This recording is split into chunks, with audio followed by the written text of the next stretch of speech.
Hey Leap Inspire family, welcome back to part 3 of this powerful story, and please don't scroll because what's about to happen will hit your heart harder than anything you've heard so far. In part 1 and part 2 you saw Caleb make mistakes, lose himself and almost lose the woman who believed in him more than anyone else, but today you'll witness what it really takes to rebuild something that's already broken.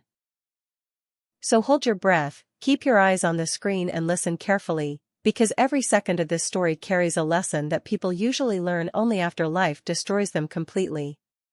Caleb walked slowly down the long hotel hallway, and with every step, it felt less like a hallway and more like a tunnel filled with memories. It was as if every flickering light above him was showing a small moment of his past. The day he first met Khloe in that little coffee shop, the way she smiled at him without even knowing his name, the sound of her laughter the very first time he tried to cook her dinner and almost burned the kitchen. The memories were so real and vivid that Caleb could almost feel her hand brushing against his arm, hear her voice softly saying, "Don't worry, I'm here." His heart squeezed painfully inside his chest because now, she wasn't there anymore. Or maybe she was. Behind that door, but with a heart guarded by pain and disappointment. He took another step and remembered the night he lied. He remembered the look in her eyes when she found out. It wasn't anger. It wasn't even hate. It was something worse, it was disappointment.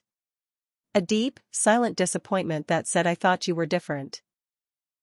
That look haunted him every night and made him wake up breathing heavily, covered in sweat, whispering her name into the darkness like a prayer no one could hear.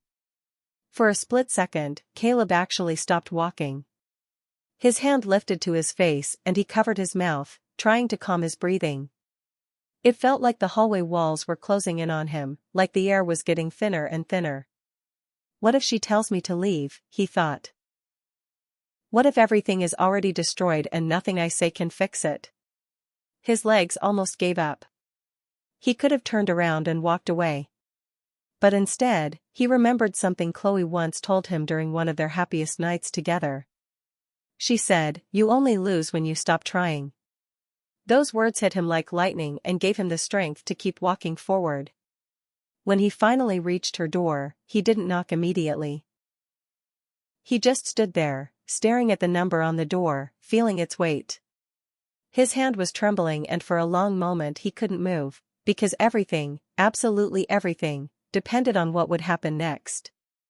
Then, slowly, he knocked. The door opened. Khloe stood there, her eyes slightly red, her hair tied back as if she hadn't slept properly for days. Caleb opened his mouth but no words came out. His throat was completely dry. It felt like time stopped and even the air around them became still. After what felt like forever, he finally whispered, "I'm sorry." But it wasn't a simple sorry.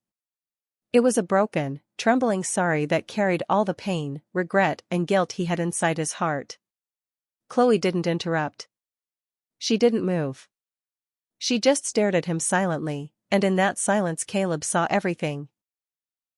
The night she cried alone, the moments she doubted herself thinking maybe she wasn't enough, the disappointment she felt when the person she trusted the most became the reason for her pain. Caleb took a small shaky breath and spoke again.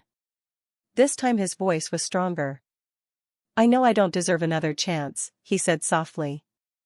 "But I swear to you, if you let me stay, I'll spend every single day proving that your love was never wasted on me." Khloe closed her eyes for a few seconds. A tear escaped and ran down her cheek. But then, she stepped aside. Caleb entered slowly like someone stepping into a sacred place. He could feel the history in the air. He looked around at the room that once felt like home, and his heart cracked even more. "I hurt her here," he thought. "And I'm going to heal her here too." He turned and started speaking again.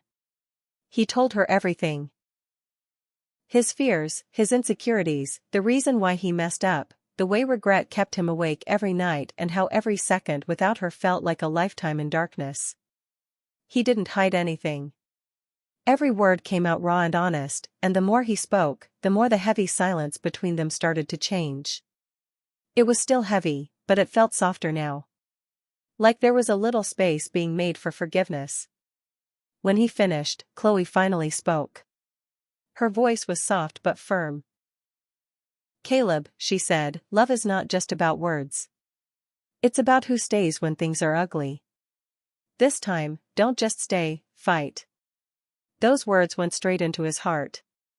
Caleb nodded slowly, and for the first time in a long time, he believed he could change. From that day on, Caleb did things no one expected.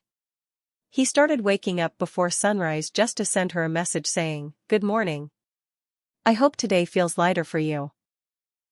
He bought her favorite tea and left it outside her door with a small note saying, "For the girl who taught me what love really means." He didn't try to rush her. He didn't force her to smile or forgive immediately.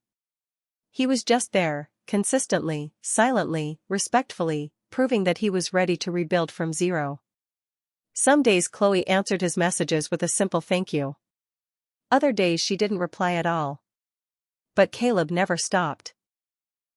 He remembered every single thing she ever told him, and turned those memories into tiny acts of kindness. One day, she saw him standing in the rain outside the building, completely drenched, just waiting to make sure she got home safely. She asked, "Why are you still here?" And he answered, "Because I promised I wouldn't leave again, even when it's uncomfortable." Day after day, the distance between them began to shrink. They still didn't laugh like before, but there were small moments. A quiet smile when he brought her favorite snack, a soft glance when their eyes met accidentally, a long silence that didn't hurt anymore. Those were small things, but small things rebuild broken hearts. One evening Caleb asked her to meet him at the park. It was the same park where they first talked about their future. Khloe arrived with her hands in her coat pockets, looking unsure. Caleb was waiting beside their old bench with 2 cups of warm tea. The sun was setting and the sky looked like a painting full of gold and orange. Caleb handed her a cup and said softly, "I didn't bring you here to ask for anything. I just wanted to remind you of who we used to be, and show you that I'm still that man, or at least trying to become him again." Khloe took a sip of tea and felt a warmth in her chest she hadn't felt in a long time. They sat in silence for a while, listening to the wind moving softly through the trees. And then, for the first time since everything went wrong, she smiled. A small, fragile smile. But it was a smile. Caleb's eyes filled with tears, not of sadness, but of hope. He didn't say anything. He simply looked at her and let the moment speak for itself. And that's how healing began, not with grand gestures or big romantic words, but with small, consistent, real moments that showed the promise of change. Because sometimes, love doesn't need to be loud. It just needs to be true. And in that quiet park, under the soft golden light of the sunset, Caleb and Khloe finally found the first peaceful breath of a brand new beginning. Backhand index pointing right. Hey Leap Inspire family, before we dive into part 3 of this unbelievable story, make sure to hit that subscribe button right now, because these emotional stories are made daily just for you, and you won't want to miss the next part.